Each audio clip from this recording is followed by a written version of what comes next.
It's Friday Night Lights Live, proudly sponsored by Hometown Restyling,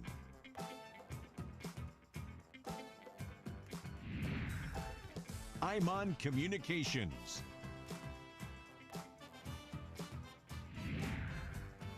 Tice Automotive,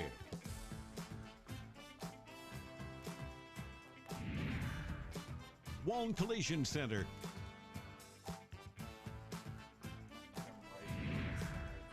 and Zine.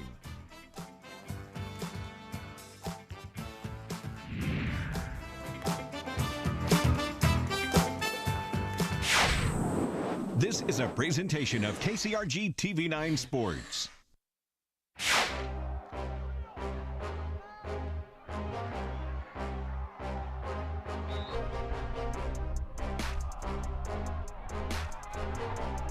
It's Friday Night Lights Live, only on KCRG 9.2.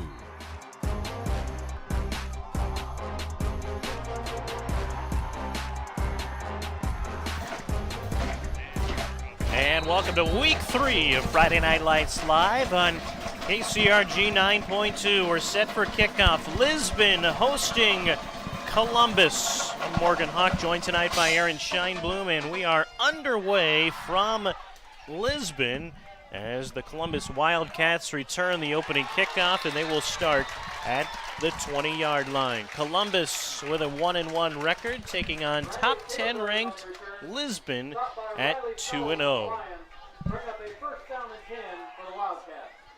Darren, some big physical players on the field tonight, and Lisbon's got a ton of speed. Yeah, and that's really what this is going to be, right? We talked a little bit before we came on the air as far as how these two teams fared off against each other a year ago. And obviously a lot has changed between these two teams, and Lisbon has had a heck of a start coming out of the gate.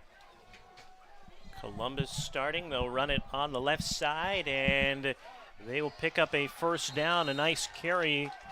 And that's Angel Vinzor getting the carry. That's actually his first rush of the year. An interesting play call that works out because as you look at the Columbus offense right there, we'll hear a lot tonight from Riley Kaelberg and Tyson Kaelberg, kind of their go-tos, but they go with Vinzor on the opening snap. You think they're brothers? One's a senior, one's a junior. Yes. That's the point, absolutely. And anytime you get this many running backs, they're clearly going to try and do something special with running the football. The question is, plays like that. Nice stop by Lisbon on first down, and there they go with Riley Kaelberg. He's rushed now 41 times this year. He's averaging over 9 yards per carry as you take a look at the Lisbon defense. Yeah, and already you're seeing the penetration that we're seeing from that linebacker. That time, Walerius able to come up with the tackle. I mean, we saw it similar to what we just saw last night here on 9.2. These 5 linebacker looks. Sometimes with these smaller schools, you know, you have to establish the run so everybody comes up and meets you at the line of scrimmage. Second down, 10, toss play. This is Kaelberg again. First down, he's got space. Riley Kaelberg. Inside the 15, he shoved out of bounds, and that's what he can do for this Wildcat offense. That's a guy who averages more than 9 yards a carry, and when you have speed like this is exactly what you have to do. Just give him the ball and let him get out wide. So smart to use that speed back out in space. Forget about putting him in between the A gap, C gap, whatever gap you want to put. Give him an opening and just let him run with it. Well, he had 238 yards on the ground, 4 touchdowns as well last week in a big win over Wapello. They fake it to him. They'll go to the right side, and this will net about 9-10 yards. This is Tyson Kaelberg. He's the younger of the two as you take a look at it right here. Yeah, watch this. This is a classic C-gap play, and following your blockers as well. You know, that's the thing that's really going to make the difference tonight. Columbus push. Well, there is Lisbon getting some push, and that's going to set up a third down and 1 Coleman in on the stop for the Lions. Well, what Lisbon has done so far this year has just been tremendous. And I think they're kind of used to getting to have their way with the opponents that they've faced so far. I'm sure we'll get more into that as the night goes on, but this is just going to be one of those things where they may really get that first test tonight. Third down, call it 2 for the Wildcats. They go to Kaleberg. He'll stretch for the end zone, and he will score. It's the first time an opponent has scored on Lisbon this year. And to do it in less than 2.5 minutes on your opening drive, I mean, it makes sense. You got to reward the guy who got you basically all the way down there with the touchdown, and such an important block from his younger brother, Tyson. Watch that 24. Just a tremendous job. And when you have so many guys in the backfield, the only way it works is with misdirection and with blocking. That time they got both and 6 points, just like that. The point after is botched, and there was never a kick that happened, and the kicker may be a little shaken up there. As he hobbles off the field, we'll keep an eye on that one here throughout the night, as that was Sachel Villagranda, and it stays at 6-0. We'll be back after this Lisbon's ball when we return on 9.2.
Villagrana will kick off, and pretty good kick after he just was injured on that point after attempt. Lisbon with a good return, and he's knocked down hard at the 35.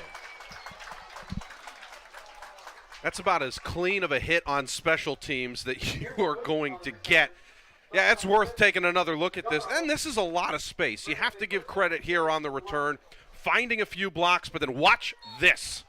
Yeah, I'm going to be honest with you. If you see someone coming with that kind of speed, you may want to move out of the way. That's pretty impressive and good field position to start. Start at the 35, and the Lisbon offense led by quarterback Dakota Clark. He'll hand it off to Boots, who hops over a defender and picks up about 12.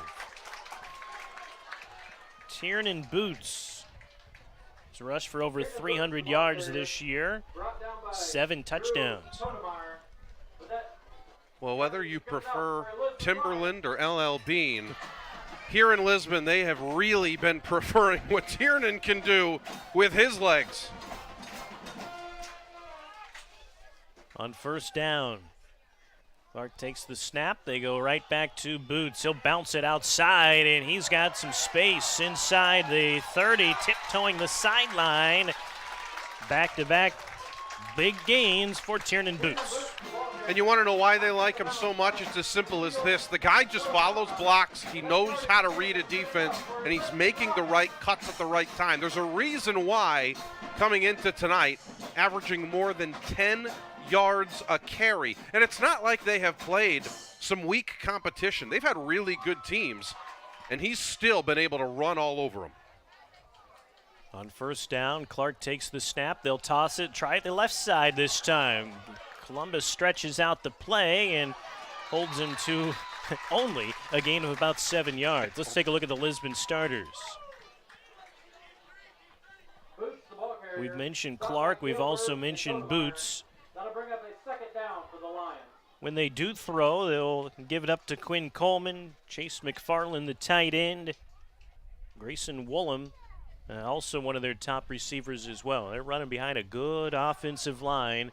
Here's 2nd and 2. Bobbled snap, and Boots somehow grabs the football and picks up a first down. Immediately, just right off the snap, it's almost like they weren't ready for it at that point. Clark just bobbled it immediately. It falls right into Boots' lap. That's one way to get a first down. Columbus defense, Riley Kaelberg, we already called his name on offense. He's got a touchdown. He's their leading tackler. From the linebacker spot, Drew Totemeyer, another big tackler, number 69 on defense. 1st and 10 is Lisbon marching. They'll go option play. The toss to Boots and dropped in the backfield. Coming up to make the stop. There is a flag on the play. It is on Lisbon, but nice pursuit there by Trevor Phillips. Yeah, with a loss that big, it looked like at that spot a loss of 7. Now you have to decide, what do you do? Do you push him back to 1st and 20? Or do you take it 2nd and 17? And interesting enough, 6 run plays to start. I'll talk about more of that in a second.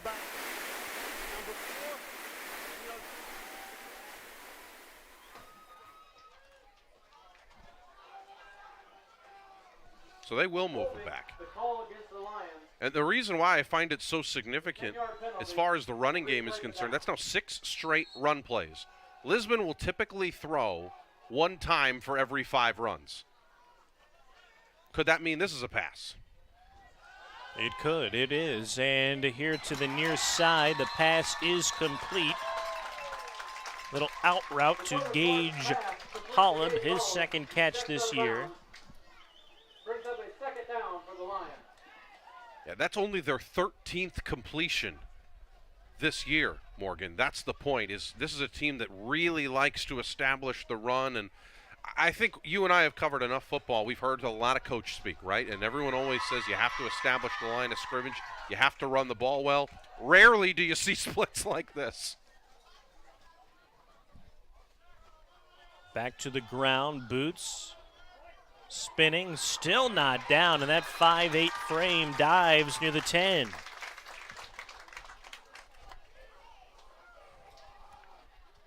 You have to be really impressed with what he's doing here. This is like a level of patience you typically don't see from someone so young. This is usually something you figure out in college. He's figuring it out now for the Lions. All that patience around the line of scrimmage, letting the blockers just get that extra half a yard, that could make the difference in finding some space, especially when you're going right up the middle in that A-gap like that. 3rd down and 2. First series for Lisbon. Clark rolling out to the right, looking to throw. His pass is off the hands of his intended receiver and incomplete. Trying to hit Chase McFarland. So on 4th and 3, Lisbon will go for it, I believe. Well, Holub is their field goal kicker, and he's also their wide receiver. So they certainly would have that option. But based on this formation, yeah, you better believe it. They're going for it. Holub has made a 23-yarder this year as a field goal kicker. They'll go for it on 4th and 3. The snap, they go to Boots. There is a penalty marker on the play. It's close, whether he got it or not, but we'll listen to the official here. I wonder if they're going to call an illegal shift. You notice 2 wide receivers were moving at the same time. He was stopped short, and they're going to decline the penalty. This is going to be Columbus football. Great call, Aaron, on the illegal shift.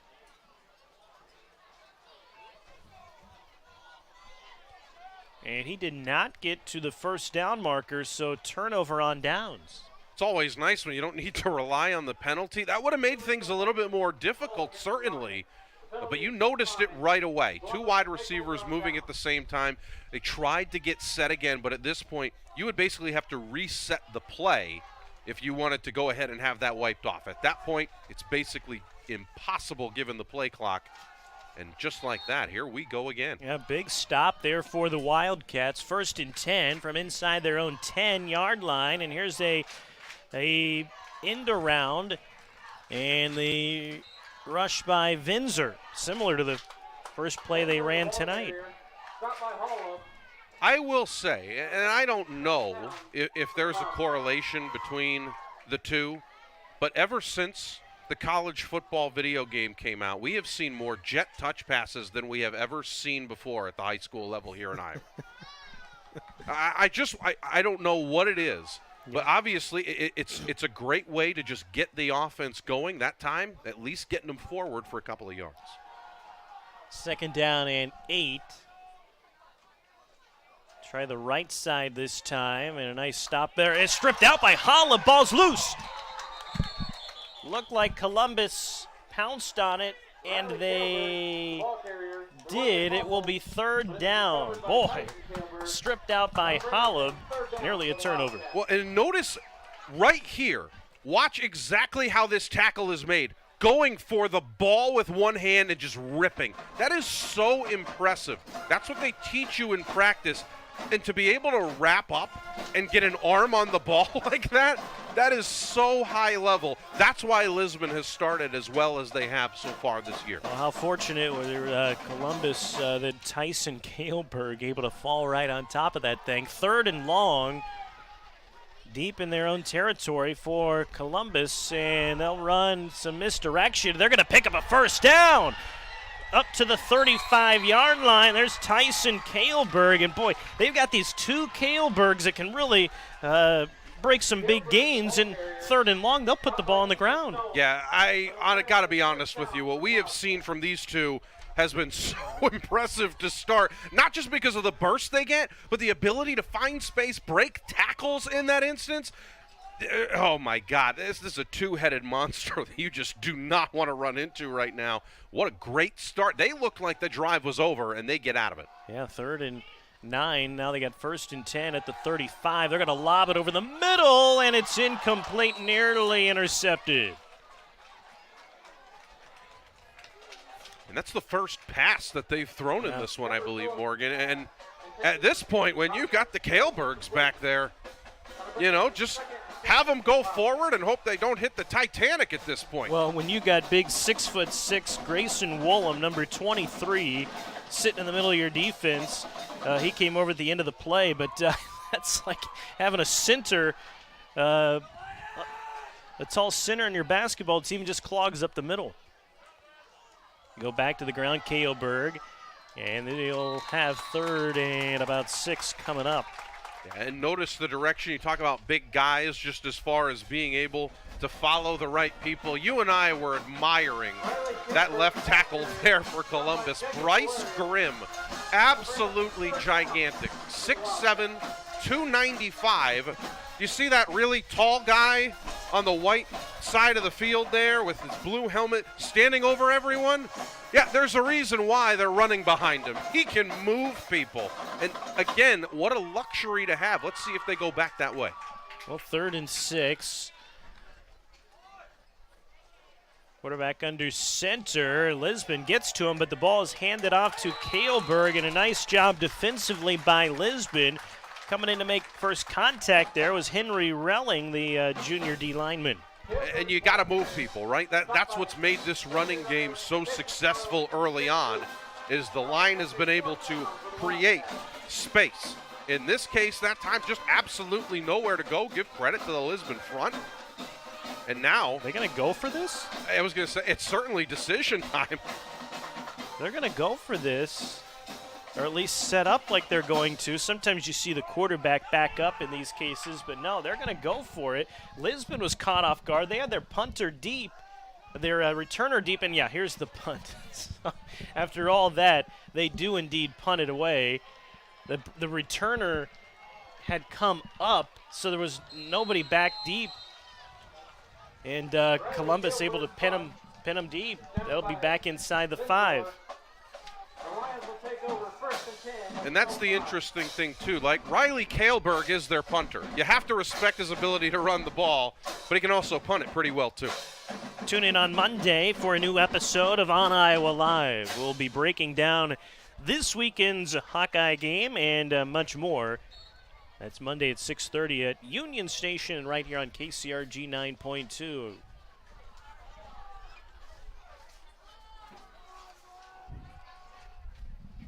.249 to go, first quarter. Ball going to be placed at the 4-yard line, and not much there as they go to Boots. Got a good push up front. Boots, the ball carrier. Right now, it's just Columbus that's winning the battle in the trenches. Right now, I'm sure there's a little bit of adrenaline that goes along with that, right? Like, we're still talking about the first quarter here. So there's still a lot of time. But really, you have to be impressed with how they've come out. It was not a short drive for them. No doubt. And they've got Grimm there on defense. Zapanese, Villegas. Good push up front by those defensive linemen. Second down and 10. They go back to the ground. Here's Tiernan Boots. He's got speed up near the 40-yard line, shoved out of bounds. I feel like tonight, Morgan, we are going to be spoiled with these two running backs because it doesn't matter the down or distance. They're always a threat. I mean, that time pinned very deep, and we've seen it from the other side. Now we're seeing Lisbon do it. There's C-gap right there, going right off of that tight end spot and just finding room. Impressive to be able to chase him down, but that's a game-changing play. You have a chance to pin them deep. You do inside the 5, and then just like that, you hand it off to your talented running back, and now you have great field position again. Up to the 31-yard line. Clark in the gun. They're going to throw it. And looking, and across the middle, it is juggled and caught. Hauled in by Wollum. Gain of about 14 yards. If that's not juggled, that's a touchdown, Morgan. It's as simple as that. What an outstanding play design as well. You have one wide receiver that's designed to go up and out. That creates all that room over the middle. Here's a great look at it. Watch this. Looking off the receiver, that's just enough to find that over the middle. What a tremendous play.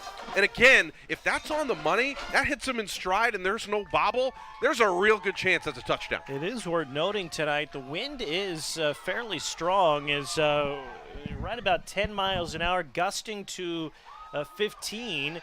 They go back to the ground, and this is going to be a touchdown. Dakota Clark is going to take this 55 yards. Well, we haven't seen him yet run with the football. And again, it's about giving respect, right? You have to respect what Tiernan Boots can do against you when you're going up against Lisbon. This time, they find Dakota Clark on this option. This is just so good. Pulling it down, and you know it's good when the camera's already confused. But how can you not be? There's so much respect that needs to be given out. What a tremendous run one more time. There's a reason to be pumped up.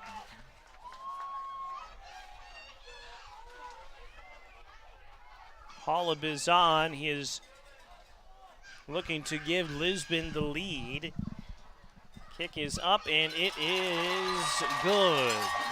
Holub is 10 out of 11 on PATs this year. Gives Lisbon the lead at 7-6. We've got an entertaining game so far as we head to break with 1:13. Tonight's featured sponsor, Wone Collision and Repair. You're watching Friday Night Lights Live on KCRG 9.2.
7-6, Lisbon leads Columbus. Alongside Aaron Scheinblum, I'm Morgan Hawk. Thanks so much for tuning in here tonight. And not often do you see explosive offenses like this when they essentially run all their plays on the ground. You literally took the thought right out of my mind. Typically, when you see these big plays, something happens in the air. That has not been the case so far. Kaelberg, he'll take a knee or he'll drop to a knee, I should say, at the 26-yard line. We saw a touchdown run from Riley Kaelberg on Columbus's first drive. Missed PAT. And then Dakota Clark, most recently of Lisbon, goes 55 yards for the touchdown run. They hit the PAT, and it's 7-6 Lisbon. And both of these teams play really similar styles of football. You have to establish the run. You have to win the battle at the line of scrimmage. Right now, we are going blow for blow through the first quarter. Columbus is going to take a timeout. There's a minute 6 to go in the first quarter. We will take one as well. Back after this on 9.2.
First down, minute 6 to go in the first quarter. Columbus with the football,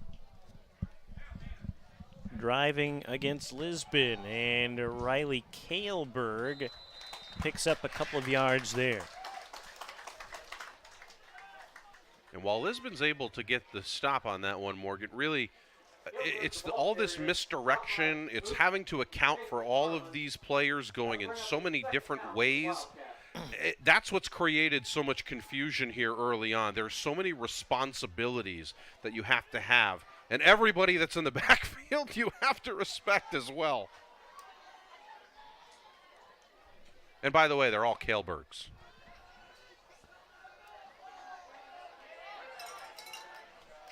Kaelberg here pushes forward. It'll be 3rd and 2 if they want to just head on into the second quarter. They can do that with 13 seconds to go.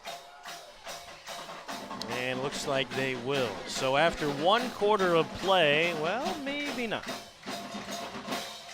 They come to the line, but the clock will expire. So 3rd down and 4, a critical 3rd down when we start the second quarter. Big thanks to our featured sponsor tonight, Walm Collision and Repair. You're watching high school football. After 1 quarter, it's Lisbon 7, Columbus 6 on 9.2.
After one quarter of play tonight, 7-6, Lisbon leads. And Columbus is faced with a 3rd down and 3. We're here at Walmer Field in Lisbon alongside Aaron Scheinblum. I'm Morgan Hawk, and there's only 4 seconds on the play clock here. And they did not get it off coming out of the quarter break. Well, that's got to irritate you as a head coach. If the sideline was any indication, there was certainly some frustration being shown. It's so rare to see that, right? Coming out of a timeout, not to mention you had a little bit of extra time as well leading into at the end of the first quarter, and that is very rare. And now you're making a already challenging situation that much more difficult.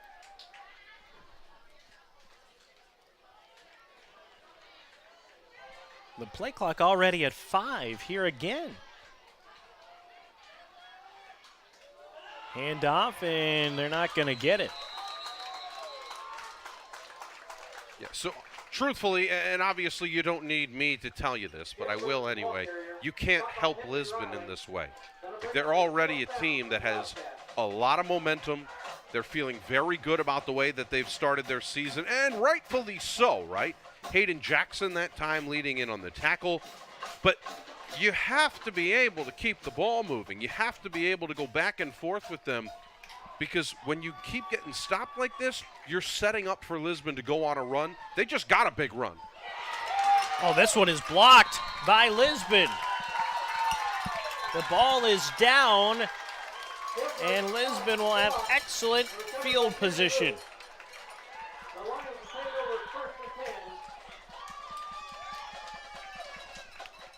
So remember that whole thing about momentum and, feeling good about yourself, being happy with what you've done. This is the point, right? Lisbon has finally figured out how to get things forward. They've been going with this weird punt formation, right? Like, you have to respect the run, but you're also not giving your punter much room to wiggle. In that case, it's blocked. So Lisbon starts at the 22-yard line. Boots nowhere to go. Trying to get back to the line of scrimmage. Boots, the ball carrier, stopped by Zappinen. That'll bring up a 2nd down for the Lions. Well, that's one way to stop a really good rusher, Yeah. right? Meet him in the backfield. Columbus calls a timeout here on defense. That's the second one they've called. Columbus calls timeout. That'll be their 2nd charge timeout of the half. So they'll get together before this 2nd down and 11. The Mount Vernon Tune in to KCRG 9.2 this coming Tuesday 19 teams yesterday at Seminole for a Valley one-of-a-kind high school volleyball experience. This is going to be cool. Mount Vernon and West Delaware match up under the bright lights of the football stadium for an outdoor game that's coming up on Tuesday at 7 p.m. Boy, that's pretty cool. You've seen it time and time again. It's playing sports at different larger venues. Of course, the Iowa women basketball team played at Kinnick Stadium. Nebraska volleyball played at the football stadium. It's kind of become the thing to do, right? And it's pretty cool. Well, it's one of those things, right? You make these outstanding facilities. You have all this space to do it. Just what a little creativity can do. It provides a memory that is going to be genuinely never forgotten. Yeah. Iowa held a wrestling meet at Kinnick Stadium several years back as well. This one tossed out to the right side and tiptoeing the sideline. He's out of bounds. He was out of bounds at the 16-yard line, and the official was right there on the play. He had an excellent view, and it was the correct call. Yeah, it seemed like one of those instances where, like, wow, he got a lot of room down the sideline there, but clearly just one step too far. Yeah. And that's the one thing you can't give him is one more step. 3rd down and 4. Clark with Boots to his left. Boots gets it. No, it's tossed out to the left, and this will be a touchdown, Lisbon.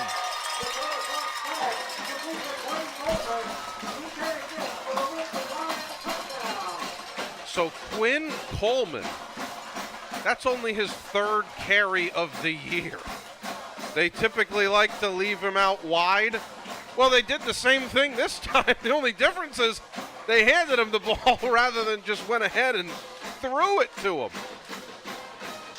And like you mentioned, Morgan, there's a reason everybody's getting fooled on that. You're so focused on Boots, This time, just toss it out to your receiver and let him go. Pass from Clark to Coleman. PAT coming up. Good snap, good hold. The kick is through, and it is Lisbon 14, Columbus 6. So after Columbus scored on the opening drive, Lisbon now with a one-score lead. We'll be back after this on 9.2.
Lisbon 14, Columbus 6. Early on in the second quarter. One returned, but Kaelberg had his foot on the end zone, and so that'll be a touchback.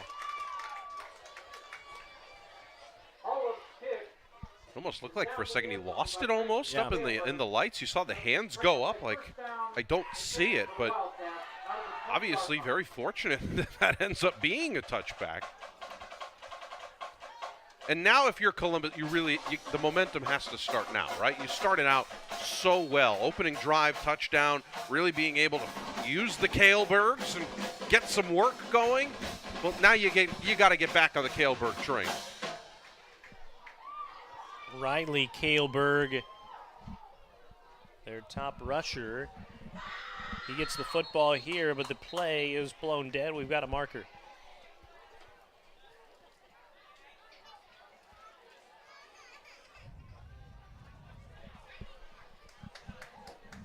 All right, so false start will move him back. And that must have been just like that close, right? Like it didn't look like anyone took a significant jump, but then again, we're up here. They're down there a little bit closer. Perhaps they had the angle. Let's go with that. So first down and 15.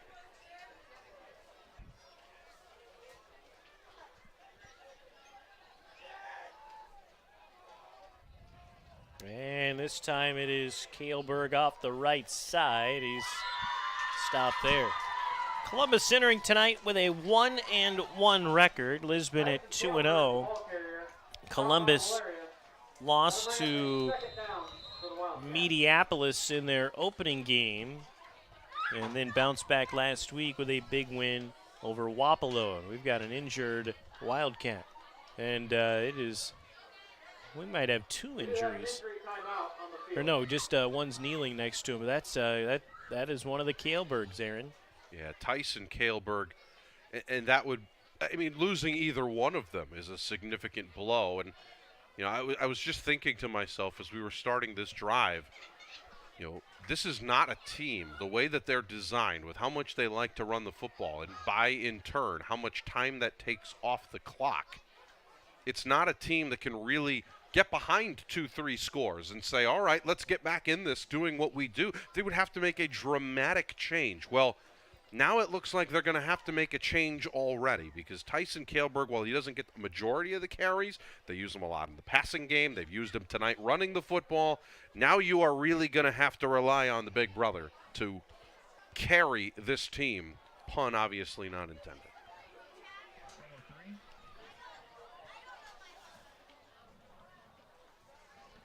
Our next broadcast of high school football coming up on Thursday night. It'll be a special Thursday edition of Friday Night Lights Live. It'll be at Kingston Stadium. Cedar Rapids Jefferson hosting Des Moines East. That's coming up Thursday night at 7 o'clock. I'm interested to see how Jeff does tonight. Obviously starting the season 2-0, what they were able to accomplish a year ago. I mean, that team, they got a bunch of believers now, and I think that's really the big difference. Yeah, they're over at Des Moines North tonight. Here is Riley Kaleberg, and he's fighting for the first down, and it's going to be close. And they're going to give it to him. First down, Columbus. And not to go back for a moment, but you talk about Des Moines North, they got a new coach. Their coach just went to Wash. So ultimately, they're still trying to figure things out as well. How about figuring things out in the game that we're watching right here? It's going to have to be the Kaleberg show. He's going to have to do a lot more runs like that. He's going to have to bring people with him. He's going to have to show off how strong his legs are. And I have a feeling he is going to need every single ice pack available to him on that bus ride home. Go right back to him here. He takes a hard shot, dives across the 35. Now this is Riley Kaleberg, Tyson Kaleberg, left with an injury. And the thing with Riley is he's used to being the workhorse. Coming into tonight, 2/3 of the carries, and this is a team that runs the ball a ton, were from number 42. Tonight, it may even skew higher than that. That's the point we're trying to make. They're going to have to use him a lot to succeed. Trevor Phillips, the quarterback, under center. Fakes the toss and hands it off. This was to Vinzer, and he was met in the backfield. Well, we've been talking about boots in the backfield for Lisbon offensively. How about boots in the backfield defensively? Hello, and just simply sends him backwards. Man, we've been waiting to see it. And again, you can't always give it to 42. As nice as that would be, it's just not possible. But what happens when you try and mix it up? We've seen them use that redirection already in this one. That was back when Tyson Kaleberg was in the game, though. 3rd and 6. A flag. Another delay of game. Well, that makes your 3rd and 6 a little bit harder.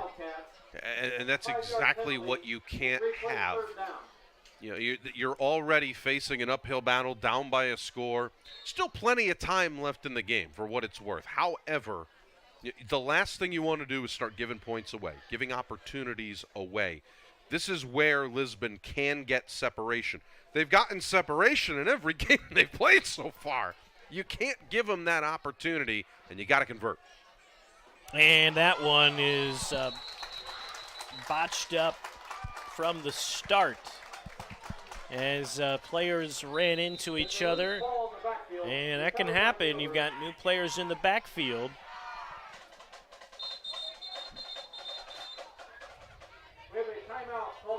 Yeah, and that's just tough, right? Now, the fortunate thing is that's a forward pass, right? Going back to that jet touch pass, in this case, just incomplete, but still a big 4th down upcoming. Timeout Columbus. We'll be back after this in the 2nd quarter.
And out of the break, Columbus punts the football, and a short punt. Lisbon will start at the 50-yard line. It looked like it might have been tipped again, Morgan, and that's the thing is we were kind of talking, that was the third timeout that Columbus has used already. There's still 7 minutes and 46 seconds. Yeah, one more look at it. So the big change, they moved Kaelberg back a little bit. The difference, not a ton. They're going to have to move him back even further. Clearly what they were doing earlier this season, keeping him in that shotgun formation, quick punts, I get it. Here's a rollout to the left and a pass incomplete. I think Columbus. 2, 3, 4, 5, 6, 7, 8, 9. They had a player run on very late on that play. It looked like they only had 10 on the field until he ran on, but and they went that way. That's why they ran a defensive back on the field, and Lisbon nearly took advantage. Yeah, did you see that hollowed yeet right there? Just absolutely going for it. You have to respect that effort. Second down 10, back to Boots on the ground, and he gets to the 45. I see what you did there. It was unintentional, but it worked out. Typically it does when you're able to get him the ball. And I think the one thing that really worked well was those toss plays, right? A lot of different toss plays. This time around, now getting an opportunity to just run these stretch plays. Still using space. That's the big difference. We've got an official's timeout. And had someone run across the field from the Lisbon side to the Columbus side. They needed to tend to something over there. Looked like one of the trainers had to get over there to help out with the Columbus side. Here's a pass to the left side. And it goes inside the 45. And that's technically a backward pass there. So it looked like a run play. I don't know if it was designed to be that way, but very clearly threw it backwards. Yeah, here, great look at this right here. Watch this. Outstanding angle. Look, that ball's going backwards by a couple of yards, and I don't know if the route was just off. I don't know what happened there. Maybe it's designed that way. In this case, credit to Columbus, not fooled. 4th down and 4, Lisbon punting it away. A high kick will hit out of bounds at, I think, the 5-yard line. Is that Torrey Taylor? Wow. What a kick. Only in Iowa. Only in Iowa. Punting is winning. And they pin Columbus deep with 6:26 to go. And I'm sorry, but to be able to do that without any sort of bounce and just angle it that way, that basically landed at the 5-yard line. That's impressive. This might be one of our first ever punt replay. And watch how the ball is positioned, too. That is so professional to see a punt like that. You got to give credit where credit is due. And Holub, man, Gage Holub is something else. Ball is placed at the 3. Columbus will try to punch it out of here. And they might have lost yardage. Lisbon defenders thought they might have picked up the safety, but the runner Kaelberg just got out of the end zone. Yeah, they only had 9 feet to work with. Now they'll only have about 3 feet to work with. Definitely not a safety thanks to that forward progress, but it is not getting any easier from here. Yeah, they are. That football is just outside the goal line. You could have said just a bit outside. I would have appreciated that. They're just going to need to run a sneak here to give them a little space to probably run it again here on 3rd down. But look at that. You know, the punt, you get it at the 3-yard line. You know, plays like that can they make such a big difference. And that's the thing, right? Like, what made Columbus successful on the opening drive was their ability to move the people in front of them. Ever since that opening drive, we have not seen it. So Lisbon has very clearly started to find these gaps a little bit better. They've done a really good job bringing the linebackers up to fill those spaces. They got to keep it up. 3rd and 9. They'll just keep it on the ground and then hopefully get a punt off. That's been an issue as well. So something to keep note of here on 4th down. They've had 2 punts blocked. One able to get off and it carried a little ways, but yeah, we'll see what happens here. Well, I'm telling you right now, if I'm on the sideline, the only thing I'm communicating is we need to get back into a normal punt formation.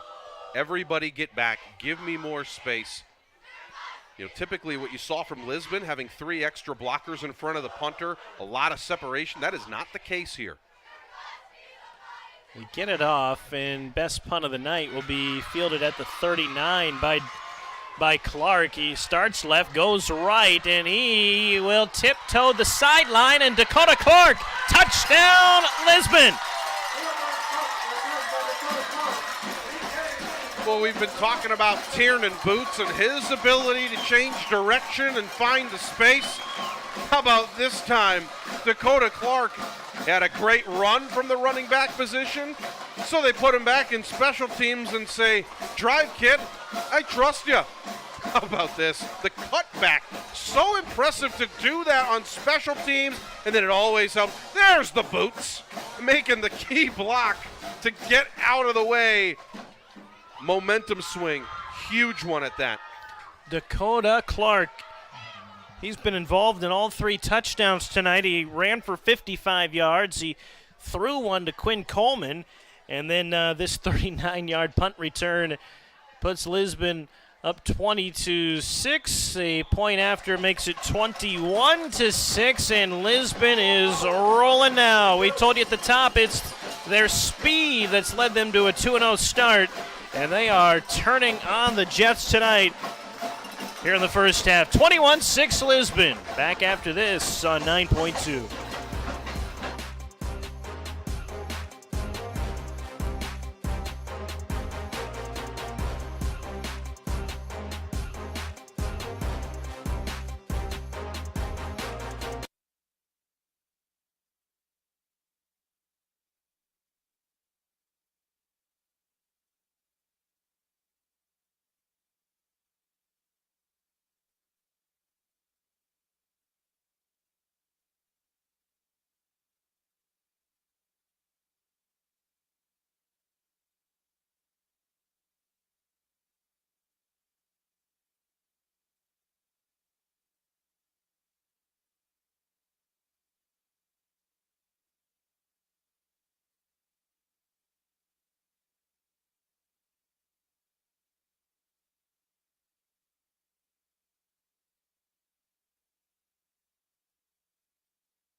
Keelberg returns this kick from the 5-yard line, and he will be wrapped up just across the 20.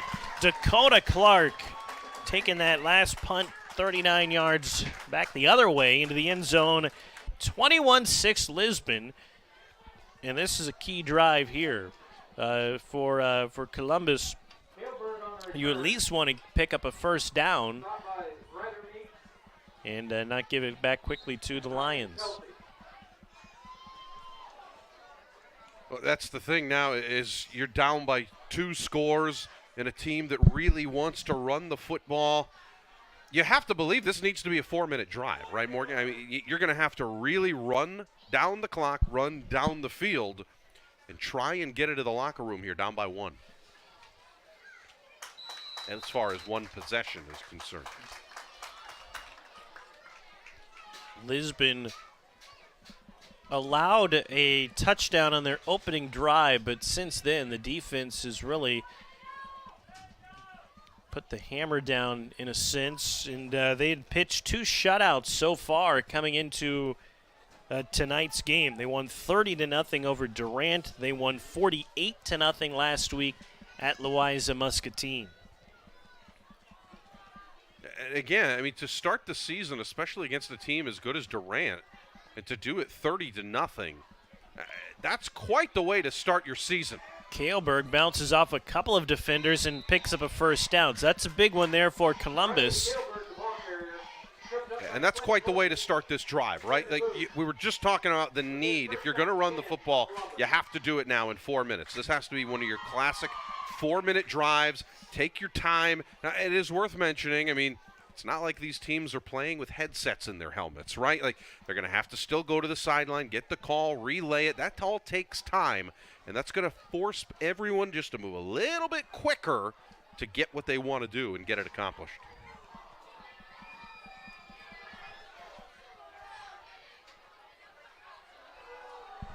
Toss play to left.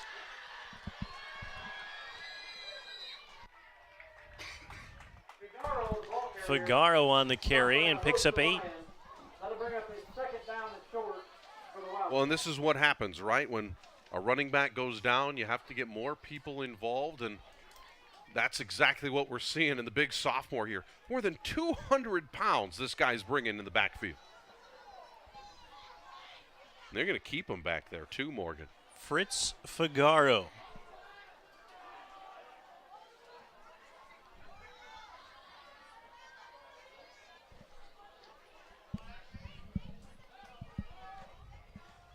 And he is stood up here. Hit hard at the line of scrimmage. But still 3rd and short, right? That's kind of the big difference. But here's what's key. How many times have we seen a 3rd and short potential opportunity for Columbus and then a penalty? Some sort of penalty, right? You've got a minute and a half left now. You have to believe that even though the clock is running, they're still trying to score here. 3rd and 2.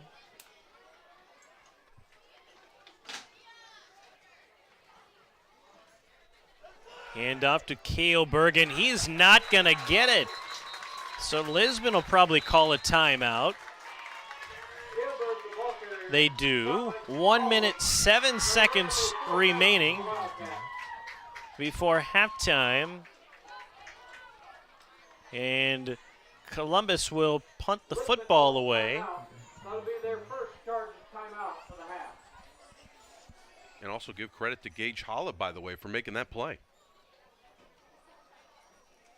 Next Friday night, tune in for Friday Night Lights Live. Iowa City High and Iowa City West battle for the boot next Friday night, live on KCRG 9.2. Coverage starts at 7 o'clock.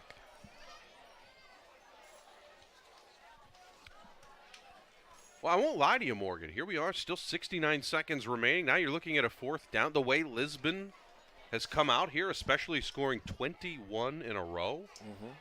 I'm surprised that they would be so willing to give the ball back. I realize Columbus dealt a tough hand here, right? No more timeouts. They burned those all pretty early on here in this first half. But now you're at a point where you're giving a very hot offense the ball back. And, oh, by the way, they just ran a punt back for a touchdown. And it's been an issue in just getting punts off. 2 punts have been blocked tonight. Columbus will try to get this one away. 1:09 to go before halftime. Low snap, more issues. Somehow it gets off and will take a decent bounce. So goes about 16 yards, but it could have been a whole lot worse. But you're giving the Lions the ball back now with a minute to go. That's a lot of time for a team that has really been able to get into space and get big chunk plays. I think that's what's been most impressive, right? They've been using every bit of the length of the field. It has not just been about vertical plays. They've had one really good pass play, but they've been really trying to spread this thing out and get these speedy guys into space. Well, they got 2 timeouts left as well. 1st and 10, 1 minute to go exactly. Clark rolling out to the right, firing. He's got his man. It's caught, and that's a first down. Grayson Wallum, his second catch tonight. And right off the bat, they're into Columbus territory. But what do you notice? Even in the passing game, we're still moving from left to right. There's still a lot of movement, using space to get people open. Out of the gun, Clark, that first play just taking a few seconds to go off to the left side. A lot of space, another first down, and a cutback inside the 20 and pushed out of bounds. Big gain there for Quinn Coleman. It's almost like it's a theme, right? You're trying to find as much space as you can to work with. First they go to the large side of the field on the right-hand side. Now they're going to the most space on the left side of the field. Just a simple out route here. 5 yards and go. This cutback, that's what makes the difference. Turns a simple gain into a big gain, and now a really good chance here, once again, for Lisbon to add to their lead here.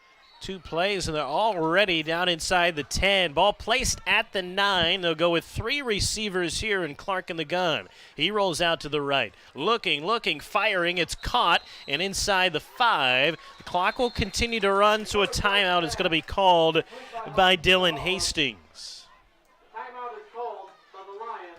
That'll be their So they'll have one more after this, and 30 seconds left to go before halftime. Take a look at the replay here. Yeah, glad we're getting another chance. Again, where's the most space on the field? This time, it's on the near side of the field. So they're rolling out that way, finding Holub again. It's amazing to me the separation that this team has gotten, whether it's running the football and the holes the offensive line has made. Now they're doing it in the passing game. I'm going to tell you right now, if Lisbon can get both of those parts of their offense figured out, everybody's in trouble. Well, they like you mentioned, it's been such a run-dominated offense so far this year. They've had, 3 completions on this drive alone, and they came into tonight with just 12 completions on the year. It's certainly impressive when you're able to do it both ways, and sometimes you just need to be put in that situation, right? This is a team that we kind of alluded to. Their first 2 games, they took care of business. Tonight, kind of feeling like, hey, down 6-0. Hey, we're in a different little bit of a game here, but right now they have certainly responded. Well, this is, now they're going 4 wide here. 2nd down and goal from the 3. Clark looking, firing to the end zone, going up to make the catch, and touchdown Lisbon. Gage Holub goes high in the air to bring it in. So they went to him on that slant route. He didn't get there all the way. So what do? Holla back. Woo. Right there in the end zone. Outstanding play. Again, just finding him on a simple post play. I say simple, but he had to go up and get that one. And this offense for Lisbon has come alive, especially in this second quarter. Set up by some real good field position. Their defense, their punting has all contributed to that. And Lisbon's point after up and good. 28-6 Lisbon. They are putting it on Columbus here in this first half. And genuinely, what a turn of events. What a turn of events to figure out, hey, we give up that opening touchdown. Then they've blocked 2 punts. One of them completely, one of them partially. Return another one of those punts. And, oh, by the way, they just put together a drive that only took 35 seconds. Yeah. They're doing it all right now, Morgan. They're doing it all. Our sports team's doing it all tonight as well. We'll take a look at all the other games tonight. If you're wondering how your favorite team did, tune in to TV9 after the game for the 10 p.m. news and Friday Night Lights in zone. Scott and the sports team are at games all across eastern Iowa, and they'll bring you the best plays, the latest scores. I think we're going to see a few from this game on the broadcast tonight. We've had some highlight reel plays here, no doubt. We better. Are you kidding me? I'm hoping. Absolutely. With what we're paying you? We have got to put you out there. Absolutely. Give the people what they want. You know, I get spoiled. I get you and Sweet Lou. We're all the spoiled. subtle tones. We're all spoiled with Sweet Lou. Be working with him next week. Taken out by Kaleberg, and they're going to get it up to the 35-yard line. But if you're Columbus, you got no timeouts. Probably just going to sit on this thing, or maybe you might run one run out to the. Try and get a big gain. They have had some big gains on the ground early in this one, but since the second quarter started, it's really been Lisbon defense locking things down. After the drive that we saw, where they had 3 minutes, 58 seconds left on the clock and just willing to slowly, methodically run the football, this is just going to be one simple play right up the middle, and then they're going to the locker room. Kaleberg got stood up, and Lisbon, they're hitting hard now, including that one right there. Met in the backfield by Chase McFarland, and what a way to put a stamp on this first half if you're Lisbon. So that concludes the second quarter. Lisbon rolling, and they are fired up. Dylan Hastings hopping around out there on the field as the team heads off the field here at halftime. 28-6, Lisbon over Columbus. We'll be back after this with all the highlights coming up.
Halftime. Also here for a presentation the opening drive of the game saw Columbus take it right down the field and score, and they went up 6-0 early on. But since that point, it has been all Lisbon and some big plays on offense. And that's really what it's been about, right? Even what we saw from Columbus, there were a lot of big plays for them to start, but ever since then, it's been big play after big play for Lisbon.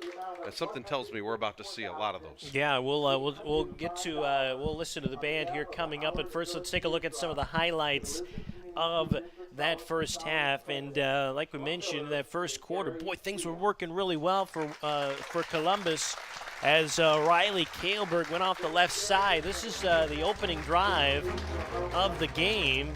And then he punched it in for that touchdown. Those are the first and only points scored against Lisbon this season, and now 2.5 games. And then you have to believe a conversation was had, right? Getting this great pass play, that's all design. Again, if that's not bobbled, that's a touchdown. The good news for Lisbon, they would get a touchdown right here. And they got some speed. Dakota Clark, that would be a theme in the first half. This one goes for 55 yards, and the speedster takes it up the right side. The PAT made it Lisbon 7-6. That's how the first quarter would end. Second quarter started with a blocked punt. That set up excellent field position for the Lions, and they would punch it in on this pass to Quinn Coleman.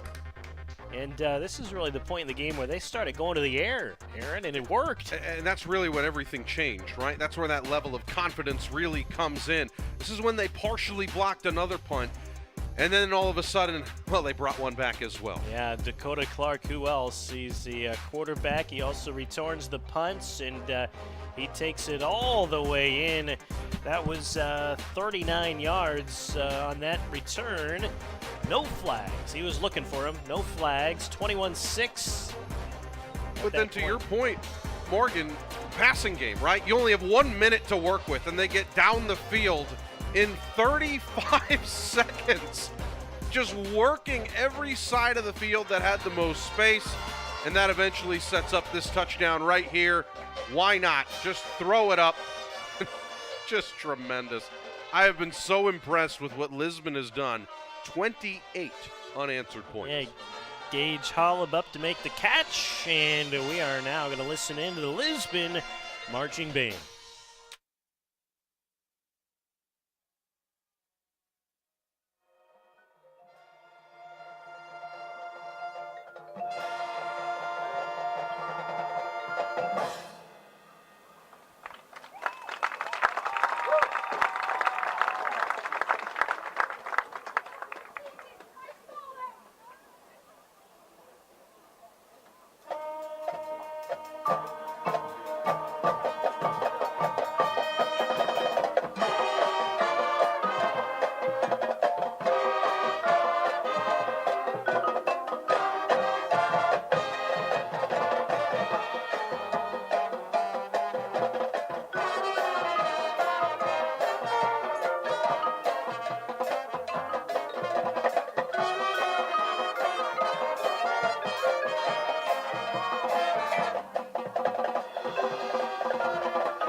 And welcome back. 28-7, or 28-6, I should say. Lisbon leading Columbus.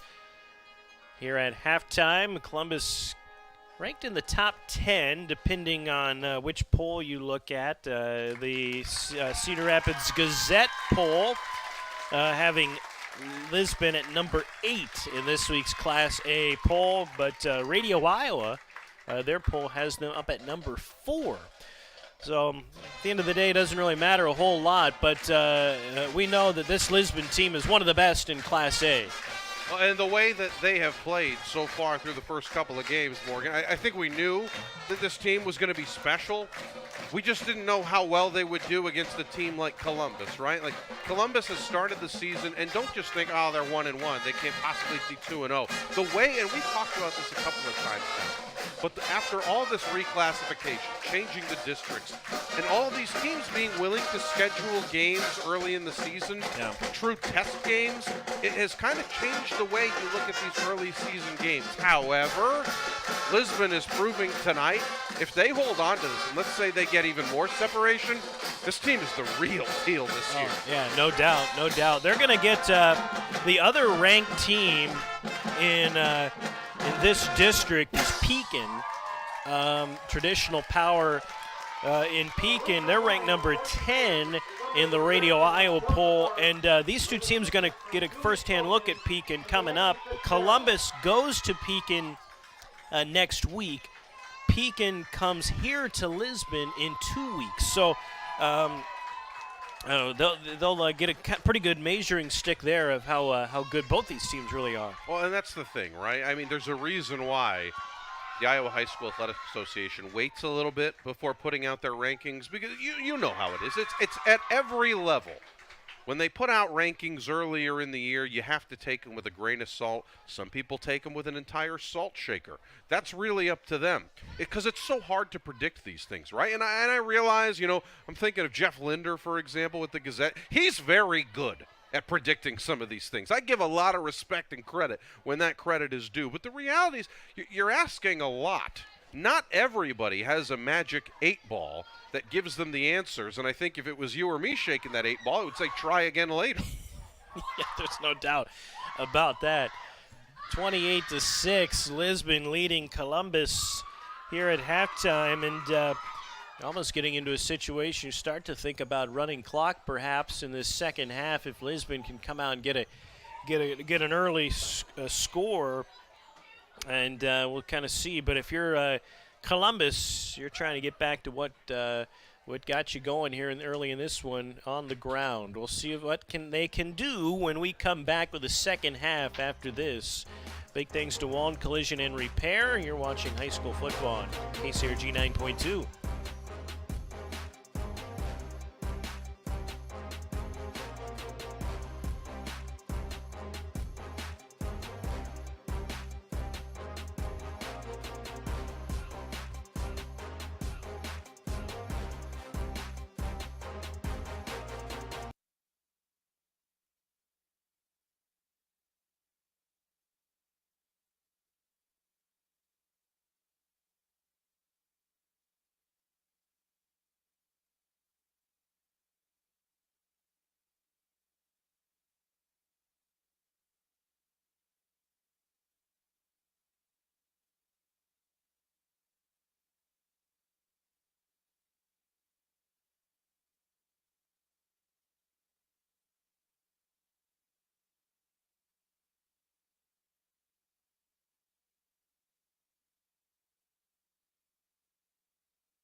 And welcome back to Lisbon as we get ready for the second half of play, and a little bit of rain falling down on Lisbon. Shouldn't be anything to affect our game here tonight, but a little bit of wetness here to start the third quarter. Yeah, if we were using the sprinkler reference on the scale of, when you go water the plants out in the yard, if you were doing it on the scale of jet stream to mist, this is a solid mist right here.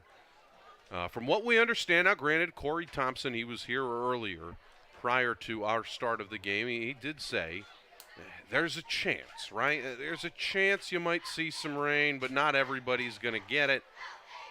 Lucky for us. And this is probably as good a time as any to say thank you very much to the camera crew out there braving the rain here tonight. Always appreciate what they do. And I know you're talking about, it probably won't impact this game very much. This very well could pass quickly. And now that I've said that out loud, it's probably going to rain the rest of the game, and it will rain while we're all taking down our equipment. And it will rain until 2 in the morning, and everyone will blame me for it. We've had nights like that. And I hope that's not the case. However, if this does continue, you would have to believe that certainly favors Lisbon, right? And it's only harder to throw the football when the football is wet. And at this point in the game, I recognize Columbus is not a team that typically throws the ball, but you're down by 3 scores. You need at least 1 2-point conversion to go along with that. How do you get points quickly? You need to throw the ball. Yeah.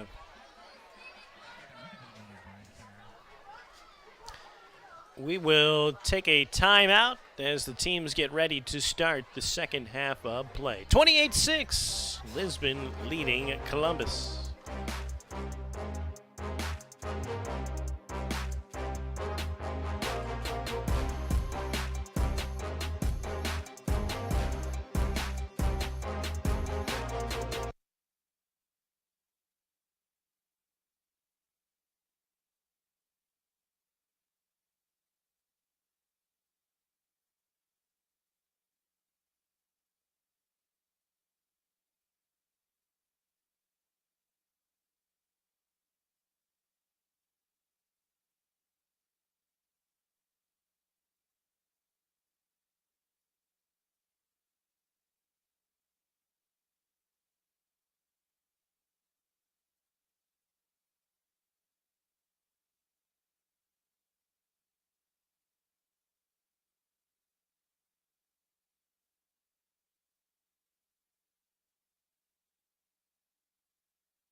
Welcome back. Ready to start the second half from Lisbon. I'm Morgan Hawk, Aaron Scheinblum here. And Lisbon with a good lead coming out of the break, 28-6. They're looking to improve to 3-0. Highlights of that first half: Dakota Clark involved in all 3 scores, or I should say all 4 scores for Lisbon. He had a 55-yard touchdown run, a Clark to Quinn Coleman pass. Clark returned to punt for a touchdown through another pass to Gage Holub. So early candidate for our player of the game, Dakota Clark. I'd also like to point out the last quarterback we saw here on a Friday night became the athlete of the week. All right, well. In Cash Parks over at Xavier, the sophomore quarterback there. They got a good one tonight. Xavier does, playing Western Dubuque. Ball's loose, and Lisbon will hang on to it. Slippery football. And getting back to that just for a moment, from what I understand, 10-7 the score there for Xavier. Yep. And as far as the wetness is concerned, doesn't help when it hits the ground either, right? Like, now it's rolling in the rain, it's rolling in the water. I tell you what, though, it's a good thing that ball came right back, because if Columbus picks that up, all of a sudden things may change very quickly. Imagine they get field position inside Oh, the yeah? 30. Yeah. That would be big for Columbus. But now they got to get a defensive stop. Here we go to start the third quarter, and Clark's going to run here to the near side. Somehow he got around the Columbus defense, and he nearly picked up a first down. I'll tell you how. Gage Hollow Yeah. absolutely set him free and set the edge as a wide receiver. All of a sudden he realized, hey, oh my God, this guy's still rolling out here. Dakota Clark is still coming. Watch number 4 here. He's leading the way. He'll turn the back and get the block. Now that is legal because it's not blindside. He's catching him chest to chest. That's a really impressive play that turned a gain of maybe 1 into a gain of 7. Second down, back to the ground. Boots following his blockers, and he slides ahead of the 37-yard line. Boots, the ball carrier, tripped up by Zinzer. But that yardage is still Well, I will say right now that if you look at someone like Dakota Clark, essentially the star of tonight, consider him like the Dora the Explorer, and Boots is Boots. You know, it's not on our list, Dora the Explorer. But right now, You they're want to they're talk exploring Bluey space. and Fair enough. Fair enough. Blippi, and, you know, I'll talk all day. I don't know. Dora the Explorer, I don't know.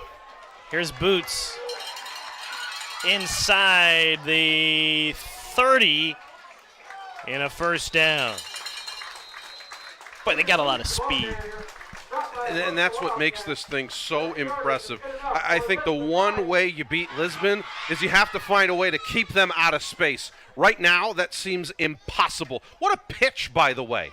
Tremendous job, again, just with the left hand, no less, to get that out, set your guy up, and allowing the guy in Tiernan boots to find that gap.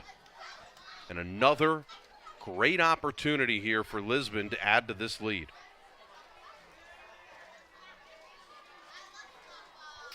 Back to the ground, Boots straight up the middle here.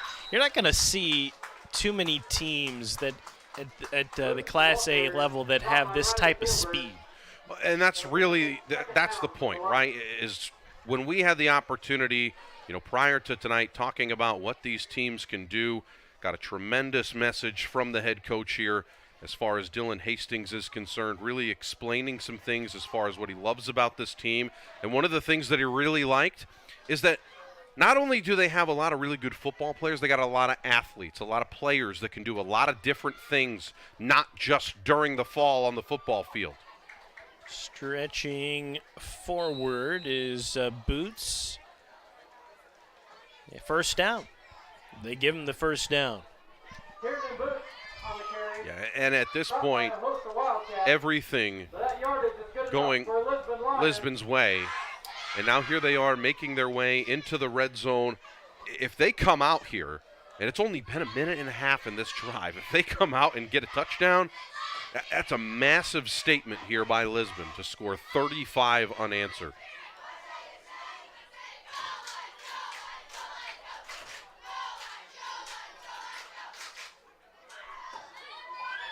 Play clock at 3, the snap, and Boots ahead for a couple of yards. They got a lot of multi-sport athletes, multi-sport and then multiple activities as well on this team. I was going to say, but a lot of basketball players, obviously a lot of wrestling players, wrestling very thick here in Lisbon. And I'm sure this will surprise you, but a lot of track stars as well for this team. That makes sense. Second down, 7. Clark looking to the end zone and caught. Touchdown, and this time it's Grayson Woolham. Well, we've seen them run this post pattern a couple of times now. And again, when you're so efficient at running the ball, it sets up the pass. And this is just man-to-man coverage on the outside. And when you're going up against a guy as large as he is, 6'4", 5'6". Yeah, good luck with that. But then when you mix that with speed, that's an impossible combination to get. So just like that, here to start the third quarter, Lisbon adds on. And it is now 35-6. And as you mentioned, 35 unanswered points. Big thanks tonight to our featured sponsor, Waln Collision and Repair. You are watching Friday Night Lights live on KCRG 9.2.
Well, the top 10 ranked Lisbon Lions are rolling over the Columbus Community Wildcats here tonight, 35-6. 35 unanswered points for the Lisbon Lions. Columbus scored on their opening series, but they've run into an injury that was a big factor. Riley Kaelberg has played this whole game, but Tyson Kaelberg, their other star runner and defender, has left due to injury in that first half. That'll be a touchback. Well, and at this point, for Columbus, ultimately, you just want to get things going in the right direction, right? Like, we've seen them make a couple of good plays, even on their first drive of the second half here. Starting, they got to get something going here. You've got to move forward. No more penalties. Just see what happens, because that's the way you can try and stay in this game. But this is a gotta-have-it drive here, Morgan. Yep. First and 10.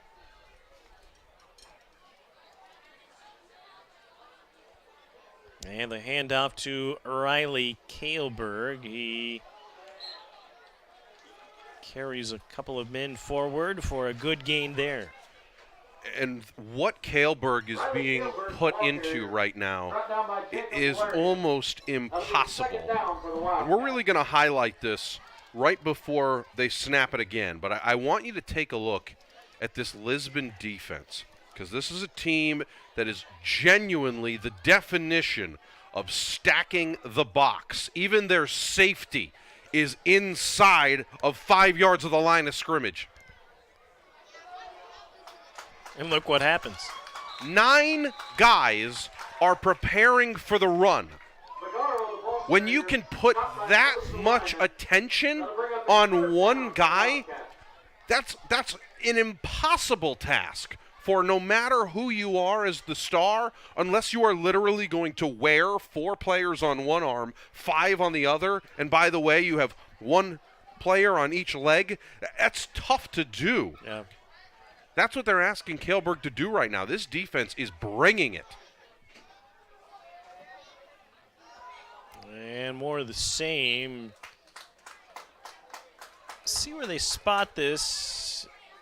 Looks like he's going to be a yard short. Well, do you go for it? You have to. You have to. Because at this point, you cannot afford to give the ball back on a punt. Have nothing to do with the issues on special teams. You cannot afford to give the ball back and have this much time eaten off the clock the other way for Lisbon. So 4th down and a yard to go. They run the sneak, and we'll see where they spot the football. The second effort is going to give it to him. Oh, nice bright spot there for Columbus. Well, and worth mentioning, too, we're talking about all the attention that Kailberg is getting, bringing all of those defensive players up towards the line of scrimmage, and they're still able to get a first down. I mean, what you're seeing right now is the highest level of praise and respect that you could possibly get as a star player in the high school football level. 1st and 10 at the 32. They'll try the left side. Nothing doing there. Look how many black shirts are there to meet him. 3-4 defenders push him back. In a way, this is a way of saying, hey, we recognize how good you are. Nobody fooled on the fake. Nobody buying it. And that's just an outstanding tackle. Quinn Coleman, the first to hit him. And that's so key, is they know focus on 42.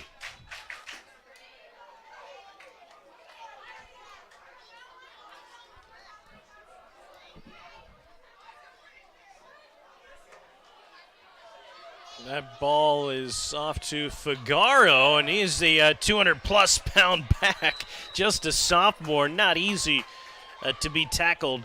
And he gets up to the 39, or the 34. Well, and that's the thing, is he had a couple of good runs. They've been trying to give him the ball a couple of different times. It's kind of been 50-50. But the one thing that has been clear, every time that he's touched the ball, he has had to deal with a lot of yards after contact. He is getting stuck by this defense and has to fight his way through. Let's see if they put it in the air here. 3rd and 8.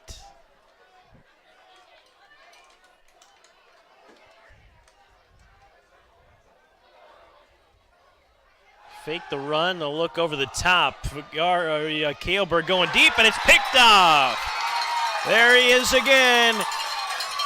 Grayson Woolham, that 6'6" man hanging out in the center of the secondary, goes up to grab it.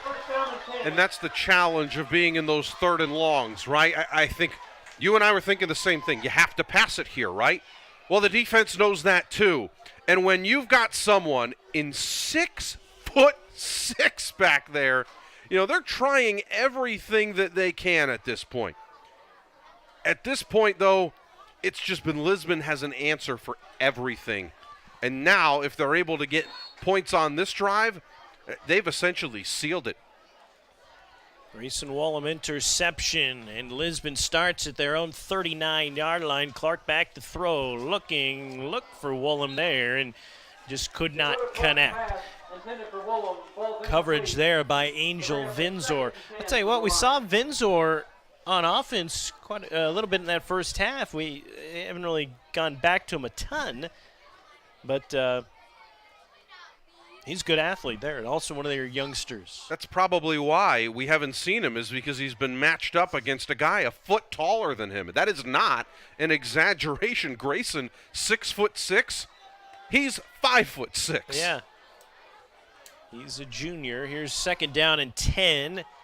They'll send a Holub in motion and hand it off to Boots right up the middle. Tiernan Boots, and look at him go. He's off to the races. Boots for 6.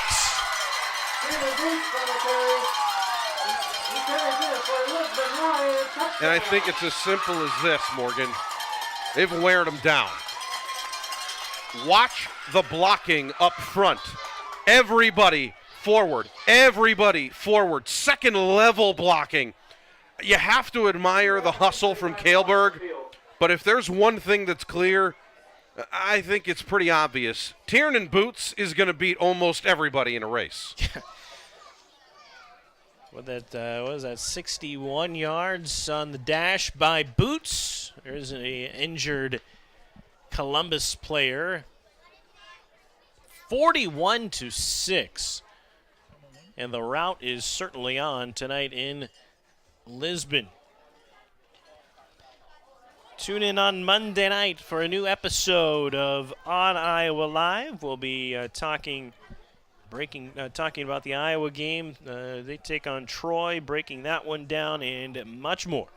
That's Monday and every Monday at 6:30 from Union Station and right here on KCRG 9.2. Good to see Kaelberg jog off the field. He was the injured player, Riley Kaelberg. We already saw Tyson Kaelberg leave due to injury. Yeah, and unfortunately for Tyson, he has been on the bench since that injury early on in this game, and obviously you would hate to see anybody get hurt, but to have your two-star running backs do that, that would also hurt for more reasons than one.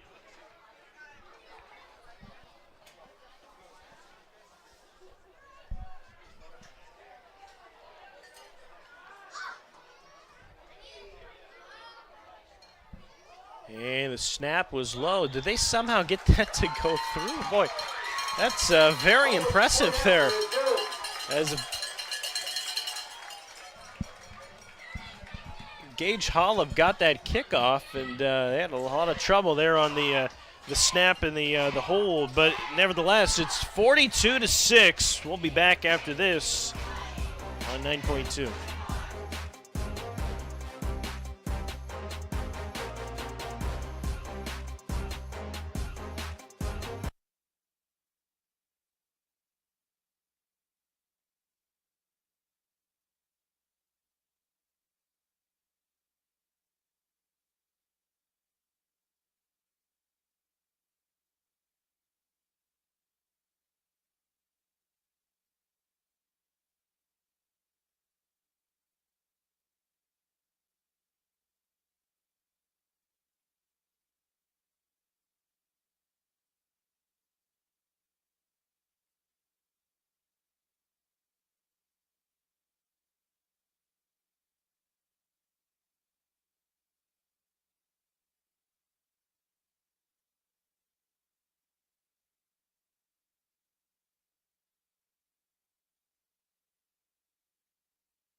Lisbon leading 42-6 over Columbus.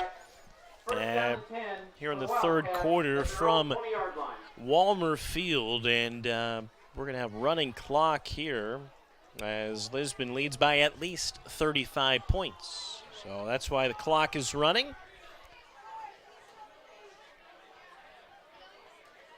Yeah, and the way things have gone for Columbus, again, the fact that it has been 42 unanswered points, that's what's been so impressive from Lisbon, number one.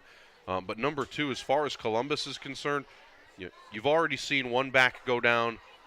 Don't rush this. Just run your offense and essentially use this as an opportunity to play against someone that you're not practicing against every day. Right. Toss play, Figaro will try to bounce it outside. He's tripped up.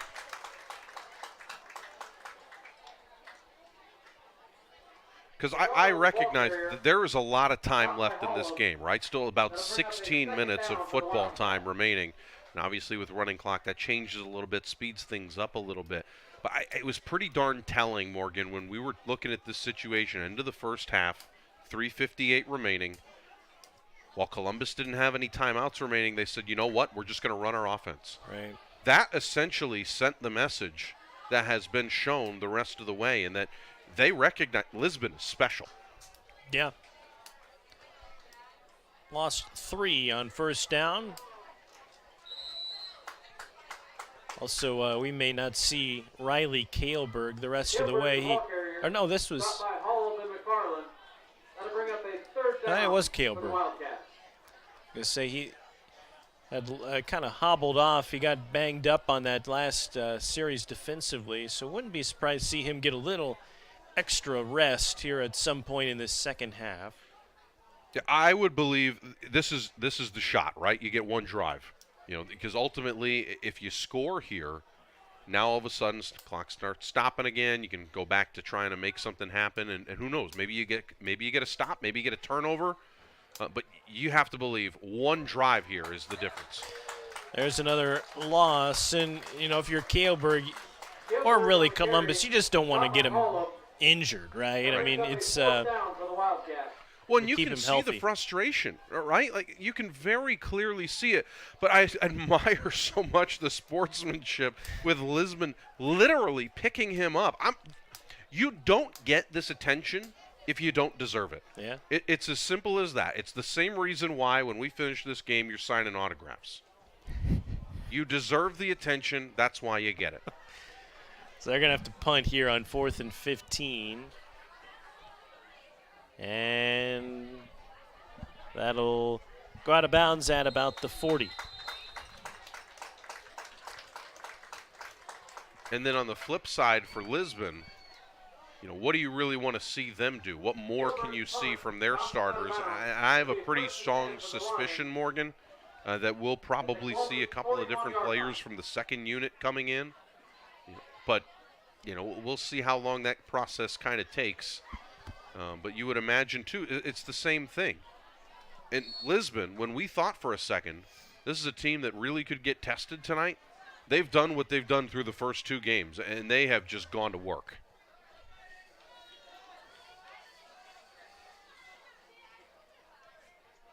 Clark in the shotgun, the toss out to Boots. And he gets a few there. Lisbon next week will be at Highland. And then a critical game coming up in a couple of weeks. They'll take on Pekin. And that game's probably going to decide the district title. Watch this move real quick. I mean, just the cutback. That's the one thing. If I was to pick one thing about all of the impressive things that Tiernan Boots can do, it's his ability to switch direction. And that time, you saw the result. Option. Boots gets it. And still not down. Tiernan Boots covering every inch of the field and including the end zone. Yeah, so you remember that time about, 15 seconds ago where I was talking about Tiernan Boots' ability to change direction? Well, you're going to get a really good look at it here. Again, on this option play, has the option. Watch this cut right here. Gets through one, bang, back to the inside. One more time. Why not? Go the opposite direction again. He doesn't even need this block. He has enough speed. Just incredible. And, yeah, I would think it would safe to say I'm glad we get one more look at this. Fighting through, stiff arm, back to the middle of the field. It just, oh, my. This kid is special. Point after is up and through, and it's now 49-6. Still in this third quarter.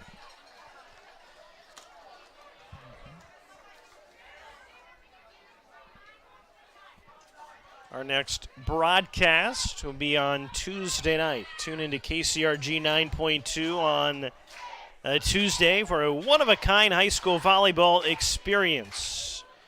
Not far from here is Mount Vernon and West Delaware match up under the bright lights of the football stadium for an outdoor game. Coverage starts at 7 p.m. Don't you like how it says experience? An experience certainly makes me want to tune in. Well, I want to watch an experience on Tuesday night. Well, I feel like when anything's an experience, it just becomes that much better. I agree. If I offer to go out to dinner and you say no, I would understand that. But if I offered you a culinary experience, I would probably go. There it is. I might be disappointed Well, after the fact. the company's not great. I understand that. Here's a kick. And picked up inside the 5. And knocked down hard. I think we all gave a collective ooh on that tackle.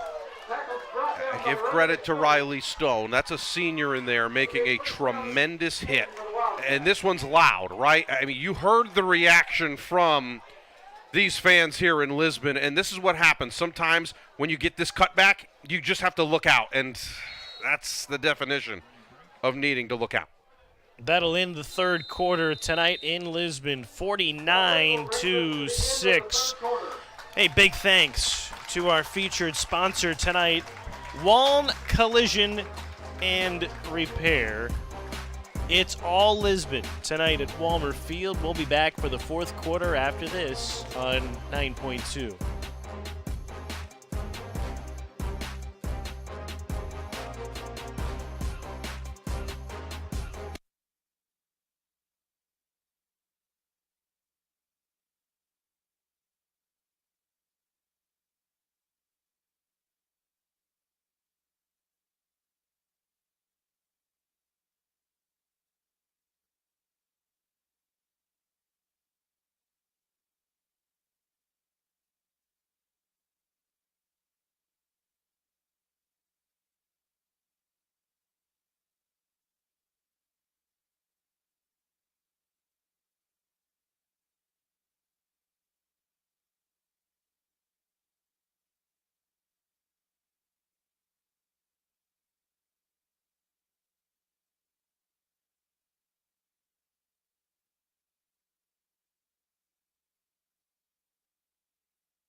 Columbus with the football, down 49-6 at Lisbon.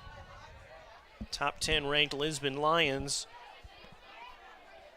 putting on a show tonight, offensively and defensively. Columbus with 1st and 10. Trevor Phillips, the quarterback, fakes the toss, hands off up the middle. That is Riley Kaelberg, still carrying the load here as we start the fourth quarter. Yeah, and for what it's worth, that can happen. We're talking about smaller schools here, right? So talking about teams in Class A, this can happen, right? You don't have the luxury of some of these 4A, 5A schools where their benches are so deep and they can fill 3 teams no problem. Sometimes it's just about availability. It's who can actually make these plays. Vinzor on the toss. Nowhere to go. Boy,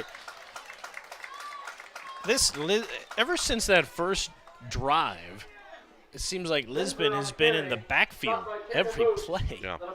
Well, and it's exactly what we talked about, right? And the big adjustment that they made is they're basically saying, hey, listen, we're going to keep our corners on the outside. We'll do that.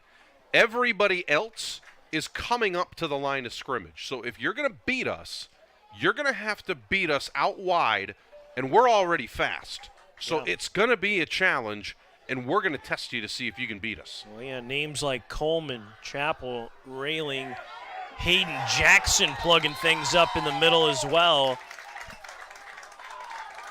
Riley Stone, he had that big hit. Kaelberg, the ball carrier, stopped by Austin Kelsey. Oh, Kaelberg limping. I mean, I think you really want to just let him, if you can get somebody else to run the football, just to let somebody else do it, because he's going to hobble off the field for the 2nd or 3rd time tonight.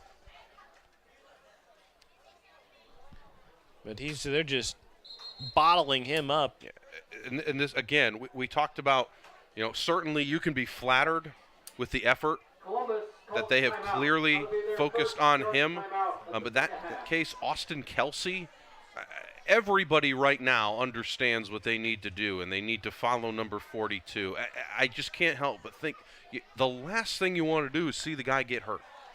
You just cannot let that happen. He's too talented. The season is still way too young. And I know that he's a tough kid, right? You want to be involved. You're a senior. I get all of that. But recognize, this is a long season, and they're going to need you down the stretch. Especially when you already know that Tyson Kaelberg was injured earlier tonight. Obviously don't know the status, but he has not come back in the game.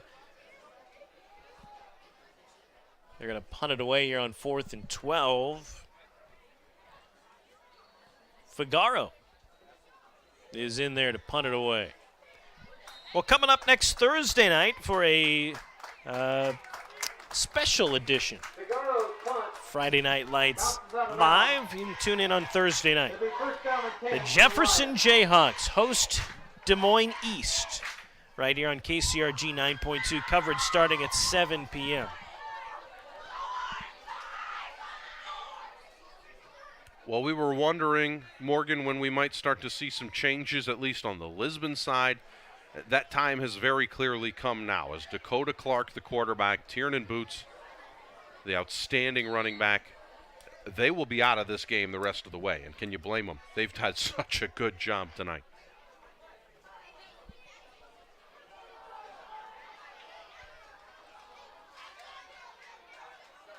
Lisbon keeping it on the ground. This is Jimelson.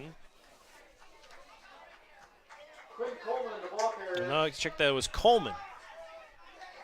It'll be second down for the Lions. Yeah, so bringing the wide receiver in. And we've said his name a couple of times defensively. Now here he is getting a chance to be the featured back. Ryder Meeks is in at quarterback. Meeks has gotten a little bit of run so far this year. He's thrown 2 passes. Probably not going to be asked to throw it here, but he has seen the field, and it's understandably so because they've had a couple of blowouts before tonight, and this will be the 3rd blowout win. And if you're Lisbon, what an opportunity you have to genuinely lean back and say, look at what we've done so far this year. A lot of people would say that these early games, you just are trying to figure yourself out, right? But it's usually about this time when you know how good your team is going to be. To win your first 2 games big, that's huge. Meeks does dump it off here to Coleman, and he somehow gets the first down. Boy, look at the moves there by Quinn Coleman. He's already scored a touchdown tonight. Are we sure that's not Tiernan Boots back there? Watch again. Another senior with the ability to use his legs. 2 sidestep plays that allow him to turn a gain of what would have been a loss behind the original line of scrimmage to something very impressive again.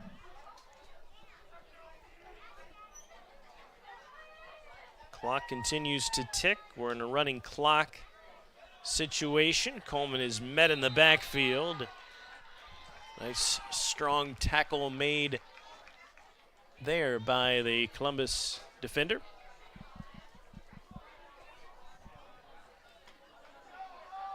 Well, he's not on the roster. 28. That'll happen, though. See, I'm not the only one. The PA announcer also says number 28. Well, it doesn't. We don't have matter. a name. Well, that's the thing is, it doesn't matter the level. To be honest, it's just sometimes you get new uniforms. Meeks to throw, dumps it off. First, no, be short of the first down, but a nice reception there.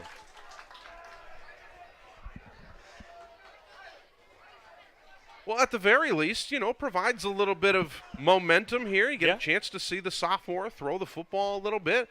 And you're in a running clock situation, right? So even if it's an incomplete pass, it's going to be a running clock. So you don't have to make the sportsmanship argument per se. It's a young guy getting a chance to play. Let him hurl it. Off to Coleman there. Well, Dylan Hastings has a pretty simple goal for his team.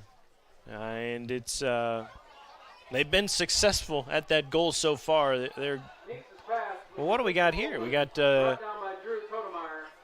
some starters coming. Oh, no, this is the punt team. So 4th and 10. Yeah. We had a whole bunch of you had like Clark running on the field as the quarterback. He's going to split out here and be a gunner. But the goal for this Lisbon team is win the week. Well, they're 3-0 in their goals so far. But accomplishing that goal can lead to bigger goals, winning a district championship and making a deep run in the postseason. And this team, last year, Lisbon had an undefeated regular season. They went 9-0. They defeated North Lynn in the opening round of the postseason, but then they lost at home against East Buchanan. So that was their only loss of the year. They're looking to go a little bit further this year. And the ultimate goal, I suppose, is to win that first state championship since 2011. But proud history here at Lisbon. Well, and that's the thing, is you have a team that has a lot of seniors this year that were a part of the team a year ago, that contributed from a year ago, and they remember that, and they know where the bar is now that they know how talented they are. They've come out really strong, and it's very clear that the goal, it may be win the week, but I think you and I would both know it might be a little bit more than that. Yep. Stop by Woolham. Well, let's talk about Columbus a little bit, because this is going to be a blemish on their schedule, no doubt. But the key is not letting this linger past tonight. And this is a good football team. This is a team with a proud history as well. They were a playoff team last year. They were in the playoffs 2 years ago as well. They won a playoff game 2 years ago. So this team is going to be right there as well, and it's probably one of the tougher teams they'll face all year. They got a lot of wins left in the team in blue. Well, yeah, and transparently, let's address the elephant in the room here. Losing Tyson Kailberg early on in this game for Columbus is no small ask. He's the leading receiver on this team, also contributes in the run game. And, oh, by the way, he's just as fast as his older brother. Losing that so early in the game, because, again, we have not seen Tyson since that injury, it has very clearly allowed Lisbon to focus on one guy, and they've done a great job of that. I give them credit, but you feel bad for Columbus because they're a great football team too.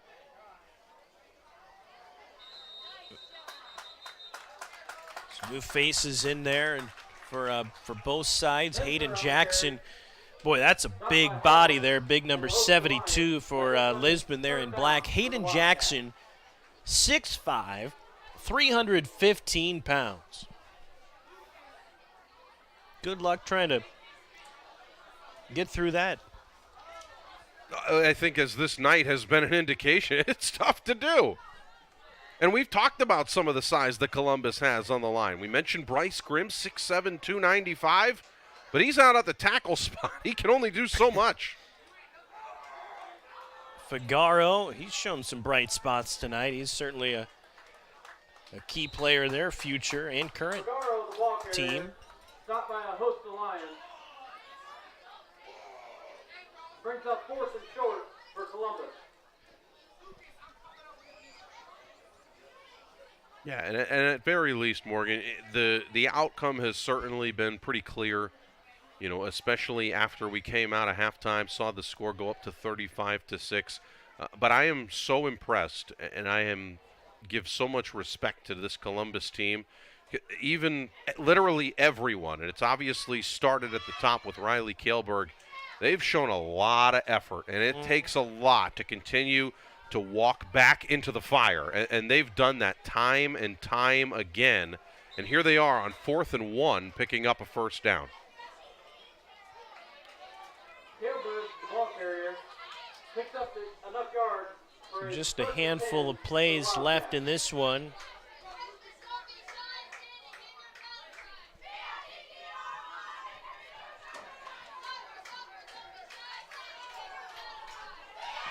(49-6).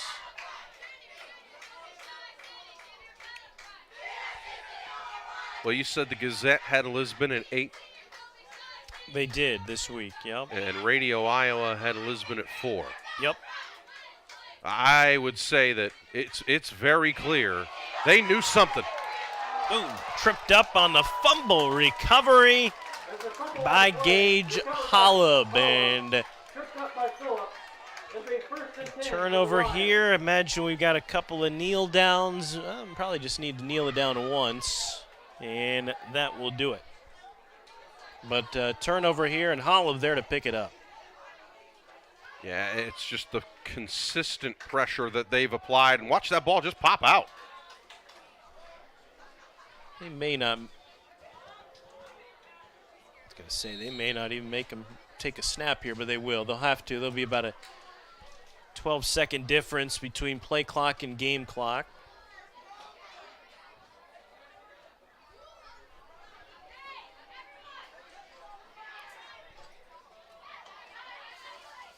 One kneel down, and that'll be it. So the final tonight Lisbon 49 and Columbus 6. The Lisbon Lions score 49 unanswered points and open up a 3-0 start to this year. We'll be back to check out some highlights after this on 9.2.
(49-6), Lisbon rolls over Columbus. As we wrap this one up tonight, take a look at some of the highlights from the second half of play. Lisbon, by the way, led 28-6 at halftime and kept it rolling, Aaron, in that second half. Well, and that's the thing, is getting the ball first. The question was, what are they going to do with it? Well, what they did with it is similar to what we saw in that first half. It was all about getting players into space, using the speed that they had, and in this case, how about the passing game as well, coming up with that touchdown there. That was a touchdown to the 6'6" receiver Grayson Woolham, made it 35-6. And it was that Lisbon defense, just at times 3, 4, 5 defenders in the face of the ball carrier. Here's the pick. Woolham had the touchdown. Then he goes up and gets the interception. And then one more score, I'm sure, is coming right down here. I mean, watch the change of direction, just going right up the middle once you get free. I mean, Boots was clearly wearing the right ones tonight. Absolutely launched. And then here's that one on the pitch play. Just this cut back to the middle. How do you stop that? On those two carries, those last two highlights, he eclipsed 100 yards. So he had the first one was 61 yards. That one was 40. So he had a 100-yard night on those two carries. And then again, that defense, more of the same. This fumble essentially just sealed the fate, wrapping things up. Lisbon's the real deal, Morgan. They really are, no doubt. 49-6 as Dylan Hastings, their head coach, addresses his team to finish this one off tonight. We'll be back after this and take a look at the upcoming schedule. Big thanks to Wallen Collision and Repair Center. Thank you for watching KCRG 9.2.